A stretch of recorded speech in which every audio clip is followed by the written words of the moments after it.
in that specific region na hospital na pwede pong mag-alaga for the geriatric.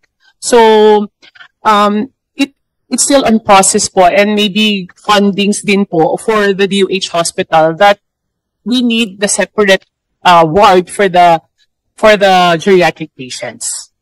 And so nakapag-scout na ba kayo ng lote o location para dito sa Philippine Geriatric Center?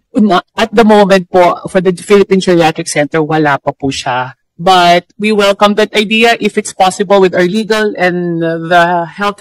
There's a division po kasi in the department who study if it's in the health development plan of the Philippines and where exactly saan siya dapat malugar. But for the regional hospitals po, may ward po tayo dedicated for the geriatric patients. Yes, I understand about the wards. Pina-follow up ko lang yung, dahil priority na rin ng department, itong subject ng 10 bills namin dito sa Senado. And I recall lang na yung na-raid na Pogo Hub dito sa Pasay, parang a couple of floors, Sen Erwin, dating Sec Erwin, ay tinurn over sa DSWD bilang additional office space sa kanilang mga program implementation. So please advise us kung meron eventually kayong mas malocate na possible location nitong Philippine Geriatric Center.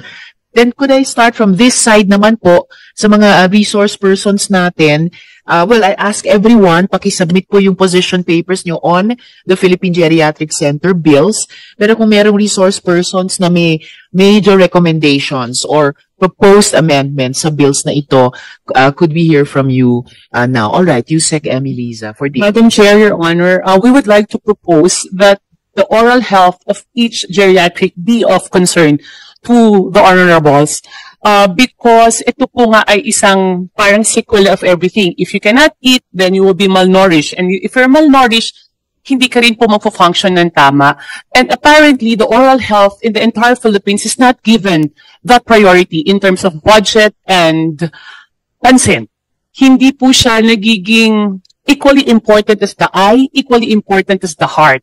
Well, in fact, the WHO promotes that no health without oral health. So I urge na para po i-include din siya and that PhilHealth, who is our national insurer, would also include the dentures as part of their coverage. Kasi sa MAIFI po, we try to include it in the special provisions, but then hindi pa po ready yung DOH for the accreditation of the dental facility. So, yun po yung hinihingi ko po. Because with our data, only 21.26 of all senior citizens in the Philippines are given the basic oral health care.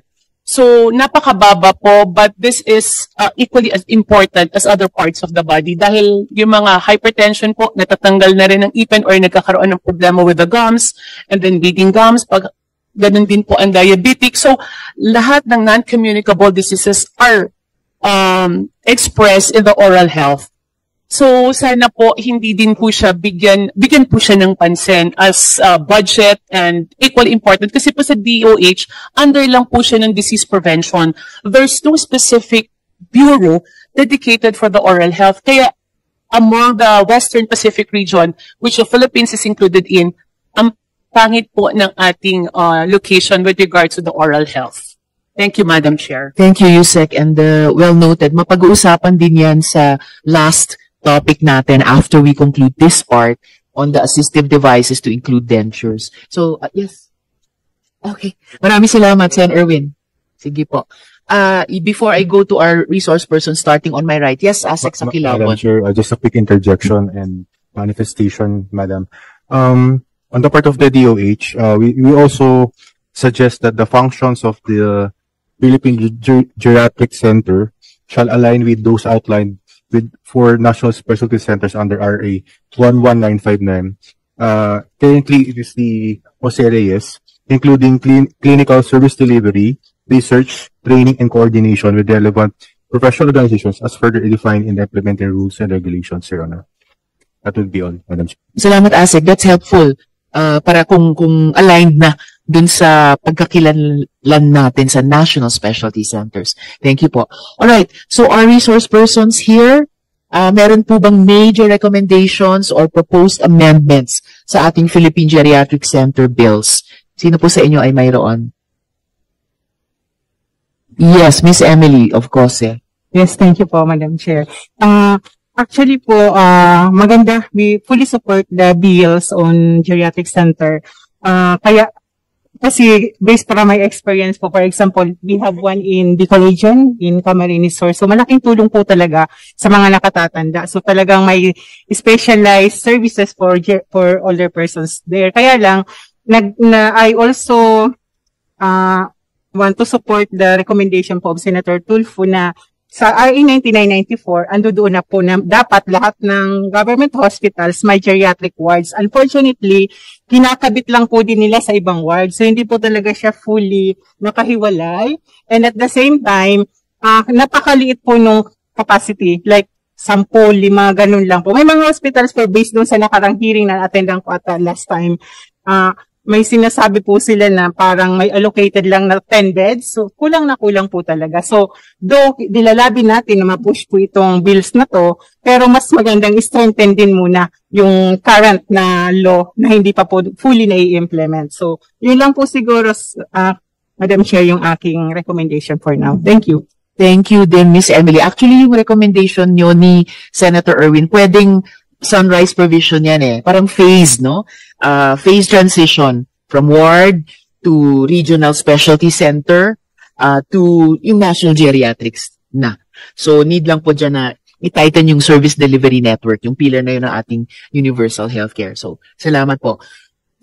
Yes. Idagdag lang po na ensure lang natin yung integration ng services sa primary healthcare and community-based na mga initiative na po na ginagawa para fully ma-respond talaga yung needs po ng mga older persons. Kasi usually po kasi yung ating, for example, mga barangay health workers, ang focus nila more on maternal and child care. So yung geriatric care po nakakaligtaan. Baka po, though alam ko may mga initiative na din po yung DOH, nakakapag-attend ako sa mga workshop, na unti-unti na rin pong tinitrain yung mga barangay health workers on geriatric care po. Yan lang po. Thank you. Thank you ulit, Miss Emily. Definitely, integrate sa primary healthcare. Yun naman ang thrust ng UHC, diba? Tapos community-based. Kaya na-appreciate ko yung best practices na sinabi ni Dr. Lauderes kanina. Nakasama po yung ganyang community-based na thrust. So, from this section ng mga resource persons, sino po ang may major recommendations at proposed amendments sa bills? Yes, Attorney Tricia for DBM. Madam Chair, we kindly note lang po yung sa SB 1302 na may earmarking rin po ulit under Section 6. So, baka po pwedeng ma-reconsider po. Thank you, Madam Chair. Thank you. Well noted po. Itong section na to ng mga resource persons, sino-sino po ay may proposed amendments or major recommendations? Yes, I see Dr. Huloka. Good afternoon, Madam Chair. Short lang. I was able to invite your Honor last 2010 as a resource speaker dun sa elder abuse po sa St. Claus before. So 15 years ago. Yeah, so I think we have to in relation dun sa first bill po na you detain the patient, parang abuse na rin yun. With regards sa Philippine Geriatric Hospital, short lang din, 2018 po, hindi nakaabot sa Senate. 2018 Congress, 19 Congress po nakaabot pero hindi nagawa.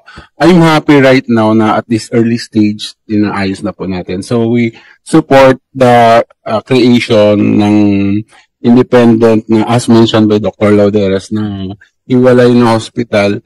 In essence po kasi, yung society namin, ma'am, caters for the training of the doctors and the allied healthcare professionals. So, in relation dun na, yun nga, sa RA 9994, may ward, sino naman po yung tatao kung hindi po trained. So, mandated po yung National Center for Geriatric Health, yung National Hospital, to train all those professionals. Yun po. Thank you, Dr. Huloka. And the committee looks forward to yung partnership nyo dito sa pag-shepherd ng mga bills na to. Yes, Ms. Angelica for League of Provinces of the Philippines. Yes, Madam Chair, kasi it was already mentioned by Senator Tulfo kanina na sana masama ang mga provincial and district hospitals. So, ang siguro namin, one of the first things that must be done is really to train the cadre for the geriatricians as well as the allied medical personnel, and then to give incentives for them to be willing also to serve in the provinces po, outside of the regional areas. Kasi yun yung nagiging problema din ng LGUs eh. We cannot get the specialists to go to the further, to the far-flung provinces po. Mas gusto nila dun talaga sa metropolitan centers. I think around 60% ng mga geriatricians natin are in NCR. So, gusto natin ma-move sana sila outside. So, I think it's a system, we come up with a system of incentives really to get them to stay in the, to get them to train, stay in the Philippines, and work outside the metropolitan centers. Thank you po. Thank you, Miss Angelica. Baka pwede nating pagtrabahuan with the committee yung usapin ng incentives. But quickly, meron na bang partnership with DOH at saka yung society siguro sa League of Provinces to work on this? Wala pa po. So, essential pillar din ng UHC, no, yung ating health human resources. So, very well noted for work. And from this section ng resource persons, meron bang may major recommendations or proposed amendments? Wala naman po. Alright.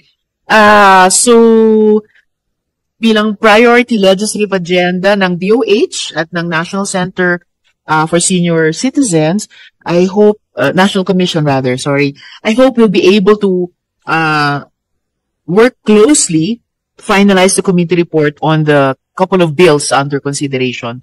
Sana mapadali natin ang TWG to make sure our senior citizens receive the dignified and specialized care they deserve in time.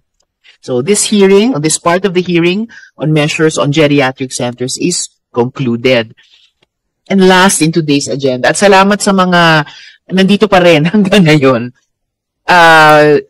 we discussed two also complementary measures with one shared mission to affirm the right of every senior citizen to age with dignity, health, and inclusion.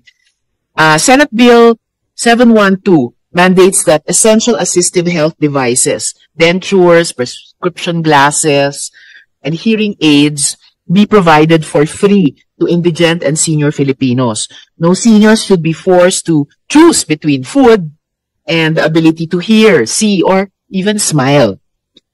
Senate Bill 1417 expands this vision through a national community health outreach program.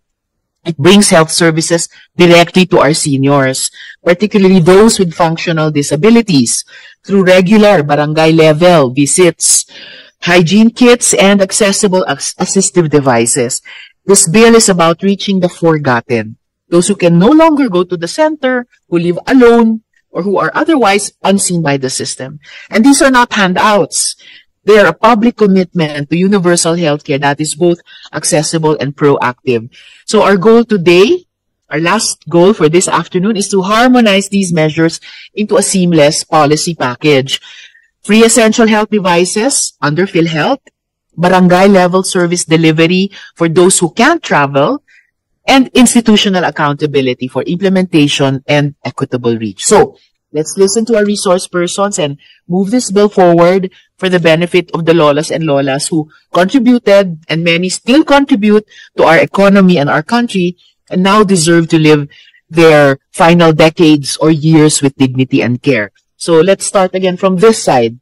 Meron po bang, yes, I see Dr. Cheryl Ann for the Philippine Dental Association. Yes, Philippine Dental Association. Thank you, Madam Chair. First of all, I would like to say that on behalf of the Filipino people, I would like to thank you for sponsoring such bill.